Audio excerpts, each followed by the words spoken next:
Here's a popular question: what is the interest rate? And it's common to hear this for both purchases and refinances. Rates are a tricky topic because there's not just one rate that gets sent out or offered. There are a ton of different factors that need to be considered when determining what your rate options are. How much is the loan? What's the property value? What are your credit scores? What type of loan program will you be doing?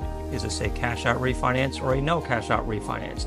Even things like what state the property is in can make small differences in determining what your rate options are. I've said rate options a few times, and that's on purpose. You see, there's a range of interest rates that you can choose from. After all the factors I mentioned before and more have been considered, I'm able to generate and see a rate table which gives me all the available rates that you can choose from, all the way from as low as 3% to as high as 8.5%, and then every rate in between that range. Now, all of those rates will have either a cost associated with them or a credit, except for usually one rate, and we call that the par rate. It's called a par rate because it doesn't cost you anything extra to lock in that interest rate, nor do you get any credits back from the lender for that rate. A borrower can choose an interest rate that's lower than that par rate, and then that table will tell us what the additional cost will be to lock in that below market interest rate.